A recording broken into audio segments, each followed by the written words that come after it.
최근 음주운전 사고로 무리를 빚은 문다혜 씨가 제주에 이어서 서울에서도 불법 숙박업을 했다는 의혹이 제기됐습니다. 관할 지자체가 경찰에 수사를 의뢰했는데요. 관련 내용 자세히 짚어보겠습니다. 네, 한편 마약 투약에 이어 필로폰 수수 혐의로 추가 기소된 야구 국가대표 출신 오재원 씨가 1심에서 징역형의 집행유예를 선고받았는데요. 관련 내용 포함한 사건 이슈들 손수호 변호사와 함께 짚어보겠습니다. 어서 오십시오. 어서 오십시오. 네, 안녕하세요. 예. 자, 최근에 음주운전 사고로 논란을 빚었던 문다혜 씨. 이번에는 불법 숙박업을 했다는 의혹이 일고 있습니다. 앞서 제주에서 이제 신고 없이 숙박업을 했다는 의혹이 제기됐었는데 제주 말고 서울의 영등포구청에서도 같은 의혹으로 수사를 의뢰했다면서요? 그렇습니다. 논란이 계속되고 있죠. 제보도 굉장히 많이 들어왔습니다. 예. 그러다 보니까 영등포구가 현장에 나가서 점검을 시도했는데요. 예. 하지만 문이 잠겨 있어서 확인은 못했고, 하지만 현재까지 드러난 상황만 보자면 현행 법령 위반 가능성이 상당히 높아 보입니다. 그렇군요. 네, 그러다 보니까 단순한 법령 위반을 넘어서 또한 형사 범죄 가능성까지 충분히 있기 때문에 경찰에 수사를 의뢰한 상황입니다. 그렇군요.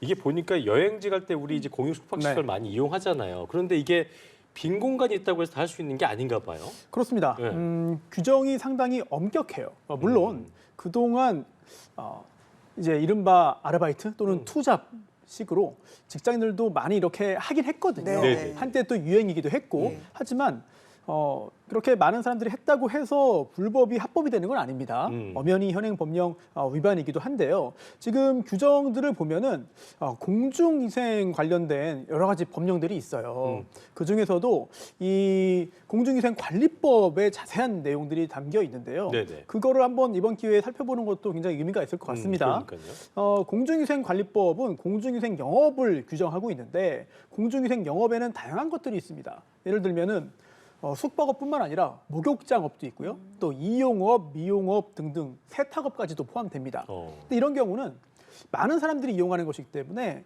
위생 관리가 제대로 되지 않을 경우에는 국민 건강에 위해를 줄 수 있다. 그렇기 때문에 묶어서 여러 가지 엄격한 규제들을 하고 있는데요. 당연히 이 숙박업도 마찬가지입니다. 그렇다면은 이 숙박업에 요구되는 시설이나 설비를 갖춘 다음에 신고를 해야 되는데 지금 문대혜 씨의 경우에는 제주도 그렇고 이 서울도 그렇고 이러한 절차를 거치지 않았기 때문에 범죄 아니냐라고 하는 것이고요. 다만 구체적인 사정을 볼 필요는 있습니다. 그런데 이걸 감안한다 하더라도 관련 법령 위반의 가능성이 대단히 높아 보여요. 왜냐하면 이 예외들이 있기 때문인데요. 즉, 이 공유 숙박업 관련해서 농어촌 정비법에 보면은 농어촌 민박 사업용 시설이 있습니다. 이거 약간 예외거든요. 하지만 여기에 해당될 가능성도 높아 보이지 않고요.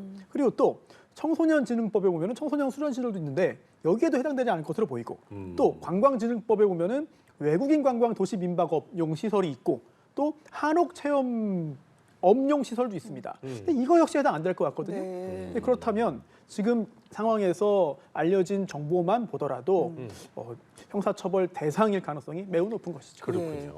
투숙객들한테 뭐 누가 물어보면 사촌 동생 집에 왔다고 말을 해라 이렇게 예. 안내를 했다는 언론의 보도도 나왔는데 실제로 이걸 뒷받침하는 뭐 안내문이라든지 이런 증거들이 실제로 나오게 된다면 이 불법 숙박업 운영 혐의 입증하는데 증거로 될 수도 있겠네요. 그렇습니다. 충분히 추가적인 증거가 될 수 있을 텐데 하지만 어찌 보면은 그런 증거까지 필요가 없을 수도 있어요. 네. 아, 그것까지 필요 없을 수 있다? 즉 시설과 설비를 갖추고 신고를 해야만 이러한 숙박업을 할 수 있다면 그러한 과연 신고가 이루어졌느냐 이거는 관할관청과 관할부처를 통해서 명백하게 확인이 가능하거든요. 그리고 또 이게 봉사활동이 아니라 영리활동이라면 수익이 있었을 겁니다. 물론 들어간 영업에 따르는 경비가 있기 때문에 최종적으로 순수익이 발생했는지와 별개로 수익금을 지급받았을 것으로 짐작되는데요. 만약 그렇다면은 해당 업체가 외국계 회사라는 전제로 계좌이체 형태로 받았을 건데요. 그러한 기록까지도 남아있을 것이고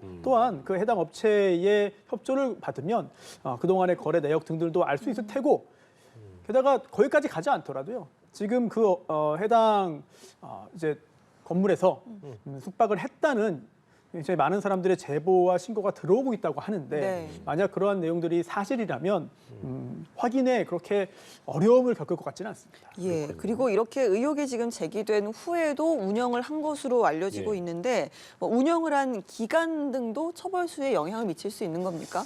그렇습니다.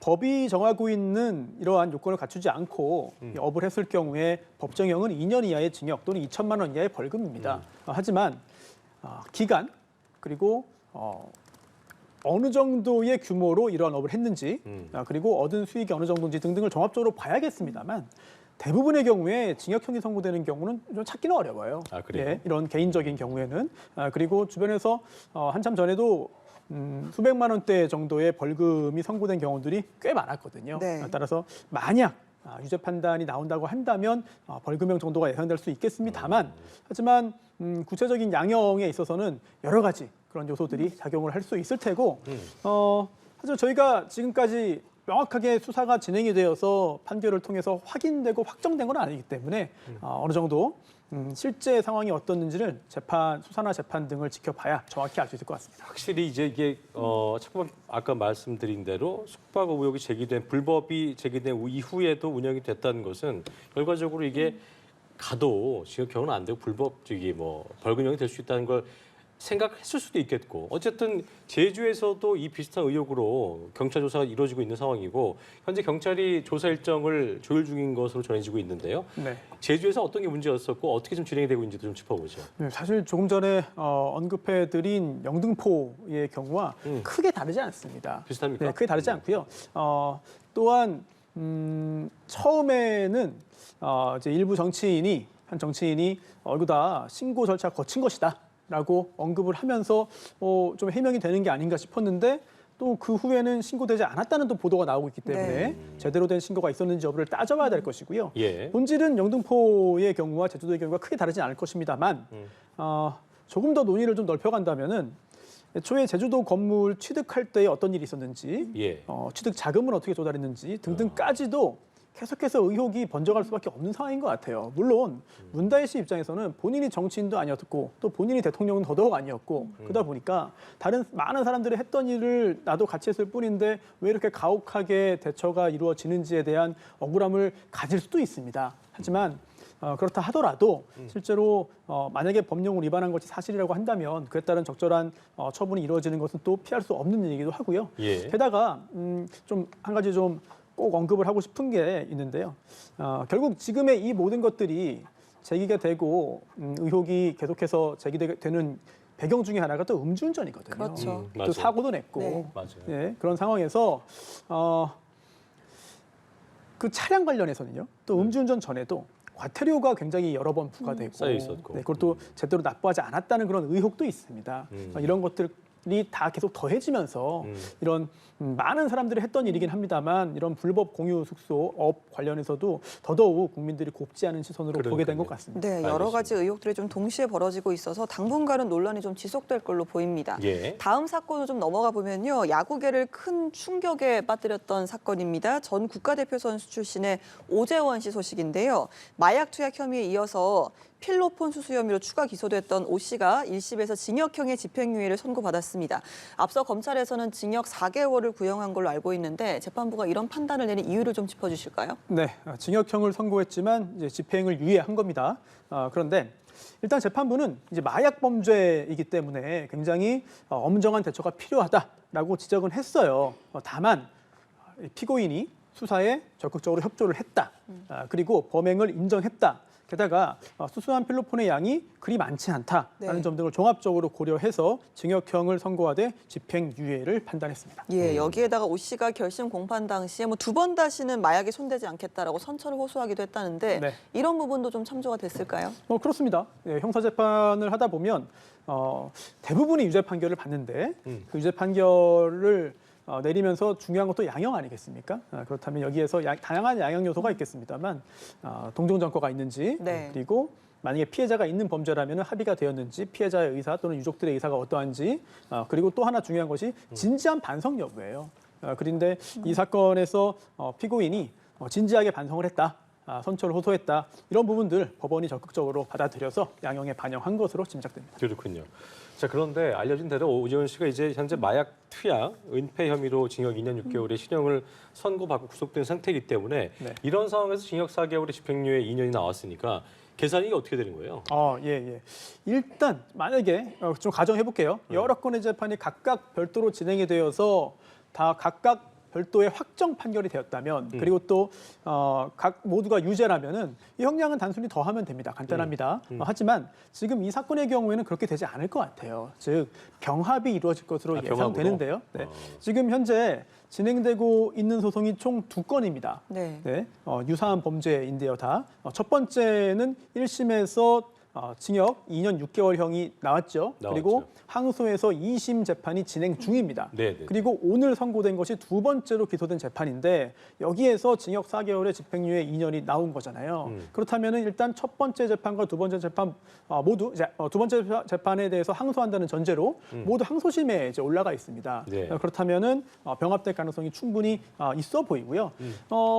이 병합이 대체로 피고인 측에게 유리할 수 있습니다. 네. 즉 우리나라 법제상 가장 여러 개의 범죄를 저질렀다 하더라도 또 실체적인 경합이라 하더라도 가장 중한 범죄를 기준으로 해가지고 일부 가중하는 식으로 계산이 되기 때문에 아마도 이제 피고인 측에서는 병합을 이제 요청할 것으로 보이고요, 신청할 것으로 보이고 다만 이 병합이라고 하는 것은 언제나 이루어지는 것은 아닙니다. 즉 진행 단계가 많이 차이가 날 경우에는 받아들여지지 않을 수도 있거든요.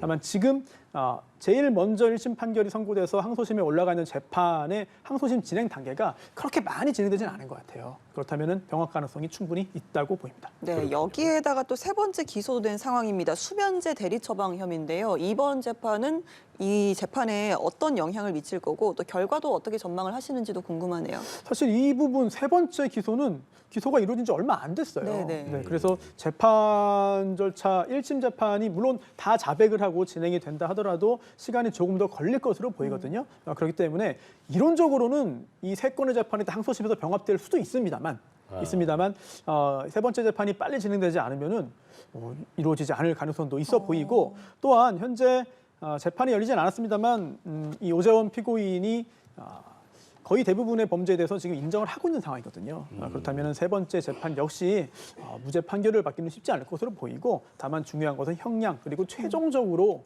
이 오재원 피고인의 마약류 관련된 범죄에 관련해서 법원이 어떠한 판단을 내릴 것이며 형량이 어떠한지를 지켜봐야 될 것 같습니다. 알겠습니다. 앞으로 재판 상황들 자세히 짚어보겠습니다. 다음 주제 만나보겠습니다. 어제 설악산에서 발생했던 안타까운 사고였는데 태풍급의 강풍이 불면서 등산객 한 명이 숨졌습니다. 그 2명이 부상을 입었는데요.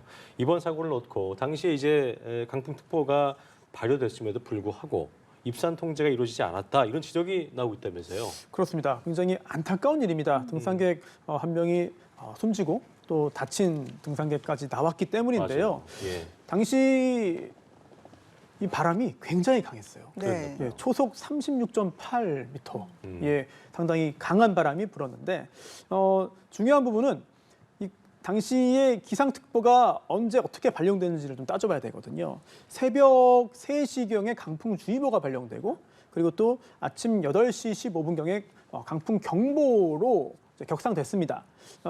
그 후에 8시 35분에 일부 구간에 대한 입산 통제가 이루어졌고 네. 그리고 전 구간 입산 통제는 어제 아침 9시였거든요. 그렇기 때문에 과연 이 대처가 제대로 되었느냐, 너무 늦은 거 아니냐라는 지적이 나오고 있는 것이고 그리고 당시 다친 등산객들이 현재 문제를 제기하고 있거든요. 여기에 대해서 원만한 합의가 이루어지지 않는다면 법적인 분쟁으로 번질 가능성도 충분히 있어 보입니다. 네, 말씀하신 것처럼 사고로 부상을 입은 등산객 부부가 하산 이후에 개인적으로 병원을 방문을 했고 이후에 설악산 사무소 측에 치료비 배상을 요구를 했는데 별도로 이루어지지 않았다고 하더라고요. 이유가 있을까요? 네, 일단 설악산 사무소 측의 입장은 이래요. 천재지변이다. 천재지변이다. 그럼 여기서도 반박을 할 수 있겠죠. 아니 강풍주의보와 경보가 발령됐는데 그 후에 상당 시간 동안 입산 통제를 하지 않았고 그에 따라서 입산 조치가 이루어져서 발생한 피해 아니냐. 그렇죠. 그렇다면 잘못이 있는 거 아니냐라고 반박을 할 수 있겠는데요. 여기에 대해서는 다시 또 재반박을 하고 있습니다. 설령 강풍주의보나 강풍경보가 나온다 하더라도 무조건 다 입산 통제를 하는 것은 아니다. 아, 완벽하게. 네, 주변 상황, 현지 상황과 여건 등을 고려해서 입산 통제 조치를 취할 수 있는 것이기 때문에 곧바로 입산 통제를 하지 않은 것 자체에 잘못은 없다라는 취지의 입장을 밝히고 있고요. 그리고 또 만약 지금처럼 등산로를 이용하다가 부러진 나무 때문에 사망하거나 다친 것이 아니라 이제 구조물을 이제 산에 있는 구조물을 이용하다가 사고가 발생했을 뭐 경우에는 인공 구조물을? 네네 그렇습니다. 만드는. 이런 경우는 보험 처리가 가능한데 여기는 이 사안에서는 그렇지도 않다라는 입장을 현재까지는 밝히고 있습니다. 이게 사실 피해를 입은 등산객 입장에서는 안전사고에 대비해서 이거 즉시 좀 입산 통제가 이루어졌다면 사고 발생하지 좀 낮지 않았겠냐, 가능성이 낮지 않았겠냐라고 얘기할 수 있을 것 같은데 뭐 그에 대해서 이제 책임을 물어서 배상을 받을 수 있는 방법이 일단은 요원해 보이긴 한데 어쨌든 불만은 계속 커질 테고 어떻게 좀 네. 방법이 없을까요? 이분들 입장에서는. 네, 우선 좀 안타까운 사건이 발생했습니다만 그래도 안타까운 마음과 함께 어떻게 하는 것이 피해를 가장 줄일 수 있느냐 이 부분도 따져봐야 되는 것이니까요. 그렇죠. 우선 보험을 좀 봐야 되는데요. 보험을요? 즉 이제 사망자 또는 그 상해를 입은 등산객이 개인적으로 들어놓은 보험들이 있을 거예요. 있을 가능성이 있습니다. 또는 예전에 들어놨지만 본인이 인지하지 못하는 경우도 있거든요. 예, 예. 그렇다면은 보험 가입되어 있는 보험들을 찾아볼 필요가 우선 있겠고요. 그리고 만약에 보험에 가입되어 있다면 그에 따른 처리를 한 후에 해당 보험사가 이제 구상권 행사 등을 또 처리를 할 수 있겠죠. 국가를 상대로. 네네 그렇습니다. 그런 가능성이 있겠고 또한 두 번째는 만약에 그렇게 해서도 해결이 안 될 경우에는 소송도 검토를 해볼 필요는 있어 보여요. 왜냐하면 유사한 사안에서 법원의 판단이 조금씩 좀 변하는 추세에 있긴 합니다. 그래요? 그러다 보니 과거에는 엄격하게 일반적인 손해배상 청구와 유사하게 과실 증명이 확실하게 되어야만 이제 손해배상 책임을 인정하는 경우들이 많았습니다만 그래도 계속해서 사실상 과실 책임보다는 무과실 책임이 아니냐라고 해석될 정도로 조금 더 넓게 인정해주는 그런 판결들이 하급심에서 많이 보이고 늘고 있거든요. 있어요? 네, 그래서 정확하게 당시 어떤 일들이 있었고 또한 당시에 입산 통제 관련해 가지고 이뤄진 그런 조치들의 문제가 있었는지 없었는지를 사실 자료를 확인해 봐야 되는 것이고 그렇겠네요. 또한 법률적인 절차를 진행해 봐야 확실히 알 수 있는 것이거든요. 그렇다면은 적극적인 그런 조치가 필요할 가능성도 배제할 수 없겠습니다. 알겠습니다. 당시의 상황을 하나하나 좀 따져볼 필요가 있는 사건 같습니다. 사건 이슈들 선수호 변호사와 함께했습니다. 오늘 말씀 고맙습니다. 고맙습니다. 고맙습니다.